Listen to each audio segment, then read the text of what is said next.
Meus queridos, meus amados irmãos, abençoados e abençoadas, com todas as sortes de bênçãos, vocês que são justificados nele pela fé, que andam e vivem por fé, que são guiados e dirigidos tão somente pelo Espírito Santo. E que esse Espírito que habita em você testifica que você é seu filho. Queridos, o tema de hoje é: quem faz as obras da lei é justificado pelos méritos próprios. O seu monte é o Sinai e não o Calvário.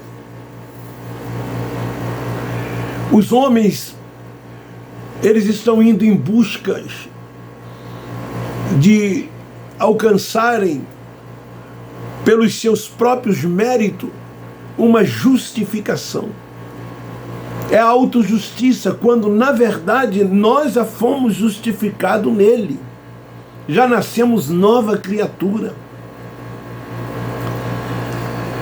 Quando nós entendemos essas coisas e que voltamos para o Calvário, aonde toda a glória do homem desaparecerá. E então por que muitos ainda dentro desses lugares buscam a primazia, querem status, querem títulos, estar em evidência? Sabe por quê? Porque o seu monte é o Sinai. E ainda vivem fazendo as obras da lei. Vivem ainda debaixo, queridos, de preceito dos homens. Cumprindo tudo quanto ele os mandam fazer. Desculpa aí, tá? Debaixo de rudimentos. Não vivem sem um templo religioso. Não vivem sem uma aspa autoridade de um suposto líder que se diz vocacionado e que Deus o escolheu para comandar, aspa, esse tal rebanho de Deus. E as pessoas acreditam nisso. Não conseguem viver sem práticas de ritos, de liturgias e de cerimoniais. Essa é a mais pura verdade. Então vivem fazendo as obras da lei, procurando justificar pelos seus próprios méritos. A Bíblia faz referência a dois montes, o Sinai e o Calvário.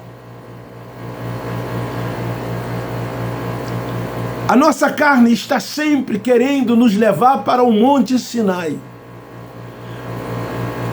Quando Paulo chama de carnais, é porque vivem voltado para as obras da carne. Fazendo isto, autojustiça, méritos próprios. Por que estão voltados para o Monte Sinai? Porque ali enche-se de méritos próprios. Segundo eles, têm direito adquiridos. Porque quem faz a obra da lei será justificado pelos seus próprios méritos. Era assim na lei. Por isso, os dizimistas, quase na sua totalidade, acham que Deus está obrigado a olhar para eles e lhes conceder uma bênção maior do que aos não dizimistas.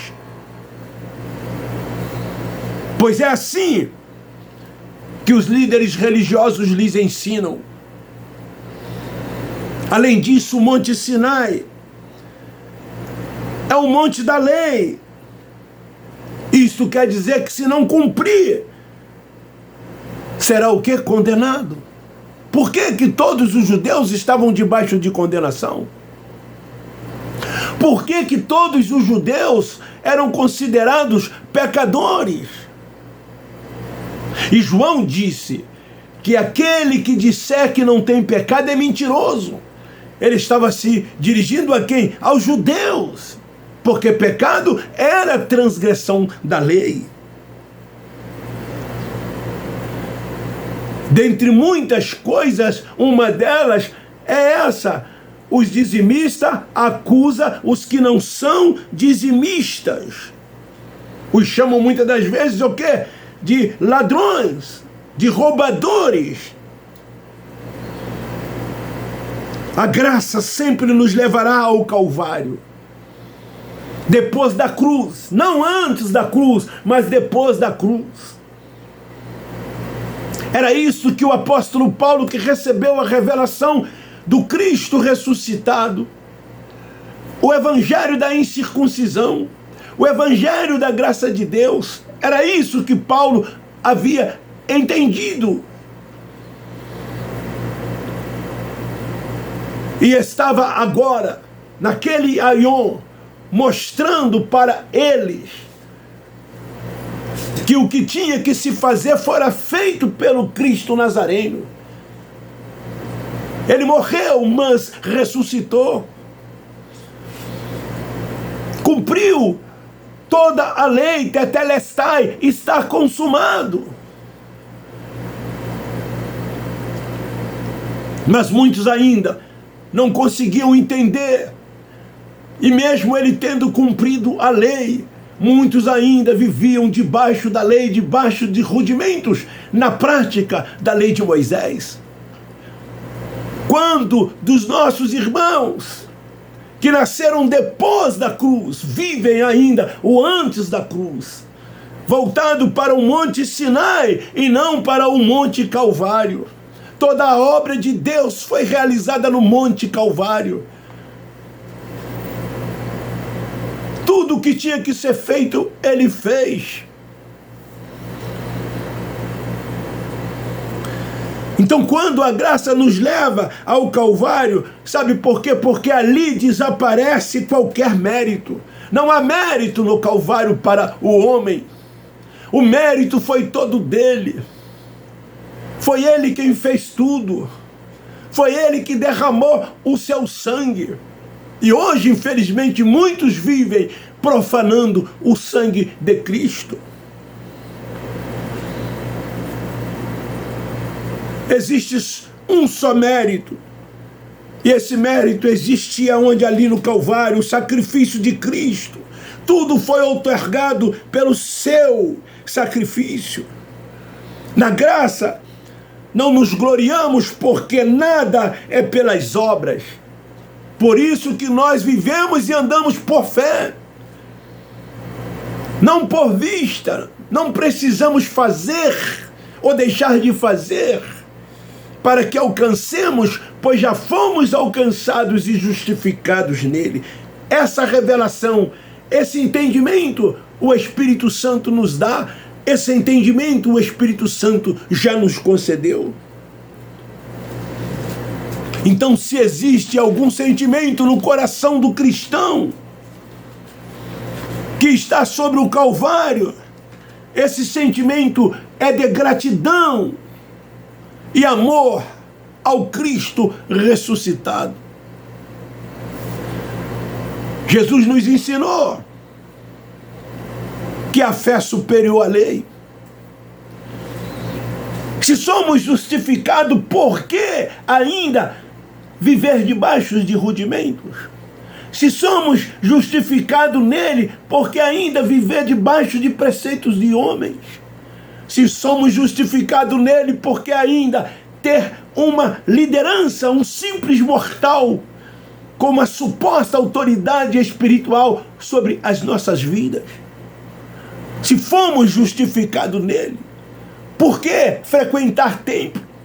Por que tomar pão, comer pão e tomar suco de uva? Por que cumprir ritos, liturgias e viver nas práticas de cerimoniais? se já fomos justificados nele, nascemos perfeito nele. Vocês lembram da parábola do fariseu e do publicano? Para mostrar aos que confiavam em si mesmo, aqueles que crendo que eram vistos e que viviam no seu dia a dia desprezando os outros, Cristo os chamou de fariseus. E não é assim que acontece com os religiosos em relação ao Evangelho do Cristo ressuscitado. É assim que acontece. Depois vocês leiam, por favor, Lucas capítulo 18, dos versículos 9 até o 14. Nesta parábola vemos as representações do Monte Sinai e do Monte Calvário. Está aqui nessa parábola. Haviam ali um publicano e um fariseu. O fariseu representa o Monte Sinai. Por isso que esses lugares que eles chamam de igreja, que são sinagoga, estão cheios de fariseus. Esse fariseu dessa parábola representava o Monte Sinai. Qual era ou como era o comportamento desse fariseu? Esse fariseu, ele era arrogante, prepotente, gostava de aparecer, subestimava os demais, os outros, e procurava exaltar a si mesmo, buscando primazia. Ele era tão arrogante que na sua oração ele chamava os outros de ladrões, de adúlteros, mostrando os seus méritos. Eu graças te dou porque não sou como os demais pecadores. E começou a relacionar o que ele fazia. Eu dou dízimo de tudo quanto possuo. Eu não adultero, eu não me prostituo, eu não minto. Eu jejuo tantas vezes. Era assim que dizia esse fariseu legalista. Como muitos dos nossos irmãos, filhos de Deus que lá estão, são legalistas.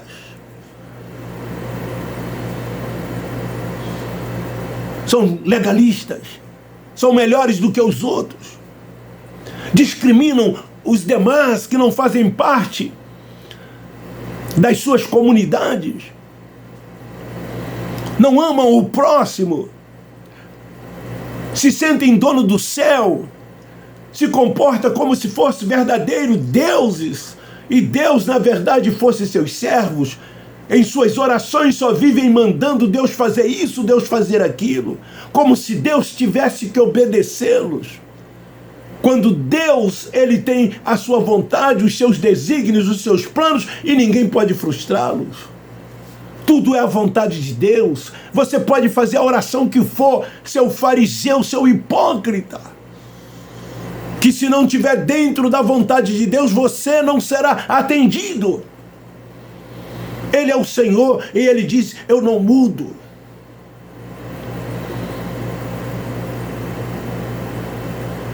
Então as orações dessas pessoas não chegam diante de Deus, como não chegava diante de Deus a oração desse fariseu.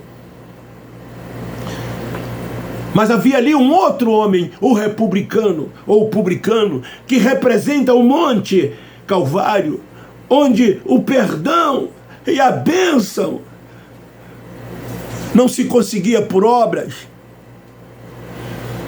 Não se conseguia por obras. Nem por mérito, mas pela fé na bondade de Deus. O que é que esse publicano dizia? Totalmente o contrário daquele fariseu. Ele disse, ó Deus, tem misericórdia de mim, pecador. Porque ele era mesmo pecador, transgressor da lei. Outro também era pecador, transgressor da lei, vivia debaixo das transgressões da lei. Porém, a oração do publicano foi aceita por Deus, porque ele disse: tem misericórdia de mim, pecador. Ele reconheceu que era um transgressor da lei, ele reconheceu que era um pecador, enquanto o outro buscava méritos próprios, autojustiça. E o Cristo Nazareno nos chamou de fariseu. Queridos, ninguém sofreu mais com esses homens, com os legalistas, do que o Cristo Nazareno. Porque essa gente possuía um espírito de acusação incrível. Só sabiam acusar, por isso que Cristo os chamou de fariseu. Não é diferente nos nossos dias. Eles veem o outro na carne, vendo na carne, julga, vendo na carne, acusa, vendo na carne, condena.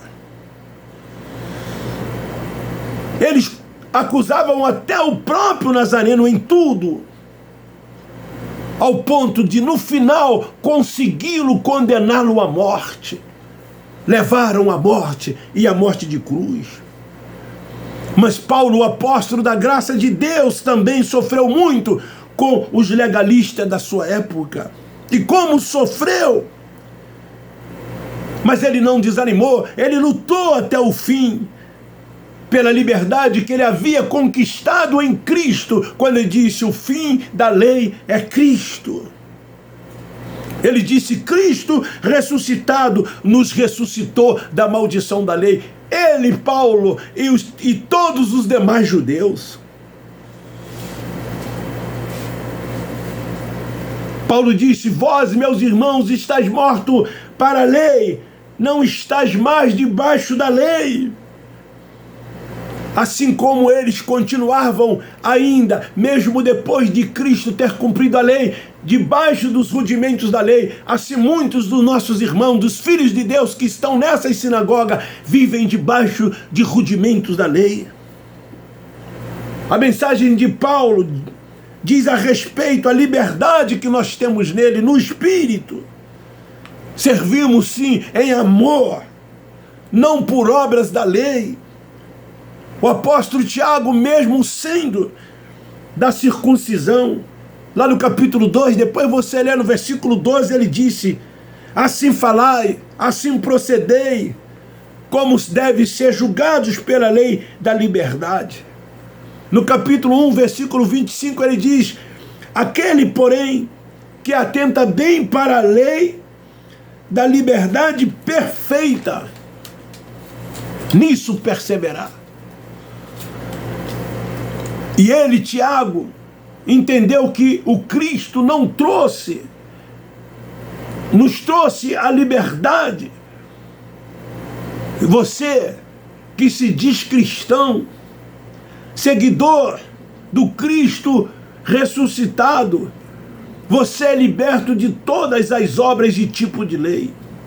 Você é conduzido por uma conscientização interior, vinda do próprio Deus, do Espírito Santo, que habita em você. Deus que autenticou você como sábio. E agora então você faz tudo por amor, por gratidão. Você ama o próximo. Você ama os irmãos nossos que lá estão debaixo da lei. Você é diferente, porque é guiado e dirigido pelo Espírito Santo. Ser cristão é ser livre. O Senhor é o Espírito. É Ele que é o Senhor de tudo e de todos. Nós, do Evangelho da Graça de Deus, lutamos incansavelmente para que esses nossos irmãos, esses filhos da livre que lá ainda estão debaixo desse sistema perverso, mau e cruel, que sem eles talvez perceberem, são prejudicados por esta lei. Lá a lei do dízimo, a lei da oferta, a lei do jejum, a lei do sacrifício. Essas leis que os homens introduziram nas instituições religiosas e não abrem mão, porque eles trazem vantagem, lhes dão conveniência e satisfaz os seus interesses. Eles hoje não precisam terem fé para sobreviverem, não. No que eles chamam de ministério. Porque mesmo que eles não exercitem a fé, eles são protegidos pelas leis. E essas leis garantem a eles tudo o que eles querem e tudo o que eles necessitam. Por exemplo, a lei do dízimo. Como eles pegam em Malaquias: trazei dízimo para a casa do tesouro. Esse dízimo é para eles. É para a sua mordomia, é para o seu sustento, é para os seus bel prazer, para satisfazer os desejos de suas carnes. Essa é a mais pura verdade. E muitos deles têm se levantado para desfazer essa sã doutrina, essa palavra da verdade revelada ao apóstolo Paulo, para que fossem chegado até a nós, os filhos da livre, que hoje nós temos esse entendimento. Ele nos deu. Então, qual é o monte daqueles que têm o entendimento, a revelação da graça de Deus? É o Monte Calvário. E qual é dos fariseus, dos hipócritas, que lá estão como esse fariseu dessa parábola? É o Sinai, é o monte das leis, é o monte das ordenanças. Essa é a mais pura verdade que muitos não têm coragem de dizer. E ainda dizem que eu sou falso profeta. Vão uns engraçadinhos nos meus comentários e falam barbárias, sem nenhuma fundamentação, pegam trecho dos livros históricos e fundamentam. Esquecem eles que o Cristo Nazareno estava se dirigindo aos judeus, aquela geração, mas eles trazem tudo para depois da cruz, futuralizam tudo para tentar justificar. Não, é o véu, gente, que está posto sobre o rosto deles. Não conseguem entender. Eles não sabem o que representa tempo, os tempos verbais, os pronomes. Então trazem tudo para depois da cruz.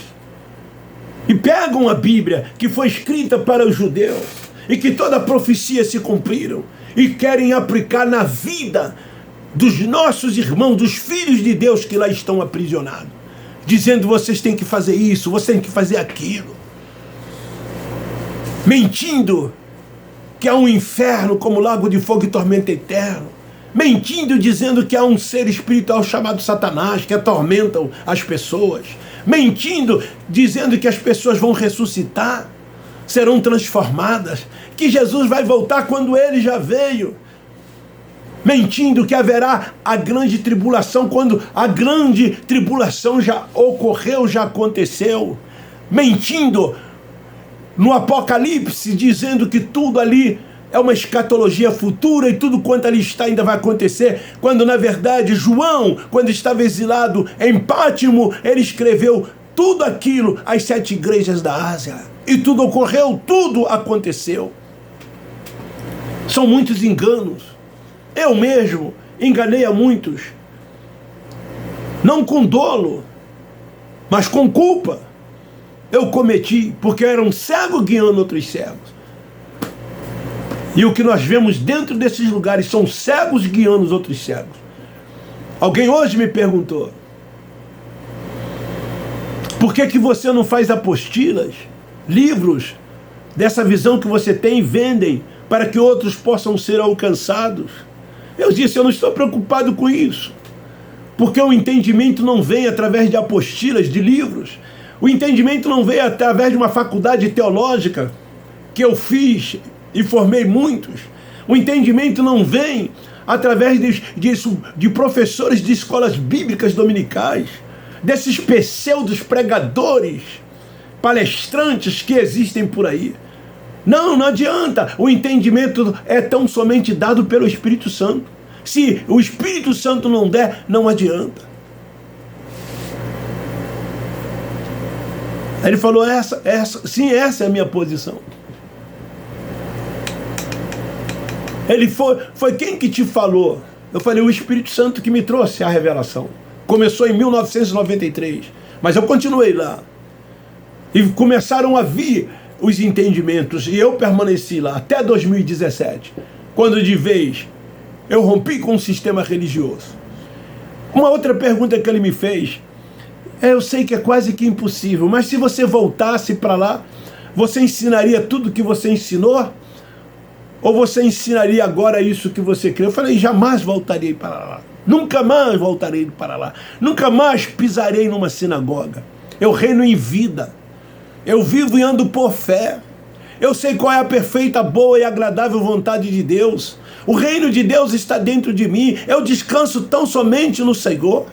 Eu já estou assentado com Ele nas regiões celestiais. Eu aguardo sim o arrebatamento do Espírito, quando o meu Espírito será transformado num corpo glorioso, semelhante ao Espírito dele, e assim eu estarei para sempre com Ele. Este é o arrebatamento que eu creio, que eu acredito. Sou espiritual, não sou mais carnal. O meu alimento é sólido, não sou alimentado com leite. E não vivo nessas práticas em que os nossos irmãos vivem. Muitos lá são filhos da escrava, mas lá ainda filhos da livres, que serão despertados. Por mim, não. Por outros pregadores da graça, não. Mas pelo Espírito Santo. Somente o Espírito Santo traz esse entendimento, somente Ele abre a mente, tira o véu. É Ele quem tira o véu. Então, o nosso monte é o Calvário, e o monte dos religiosos, dos fariseus, é o Monte Sinai. Beijo no seu coração, um forte abraço. Se gostou, dê um like, não esqueça. Se gostou, se inscreva, divulgue e compartilhe. O meu muito obrigado. Eu termino dizendo, nós da graça de Deus amamos vocês.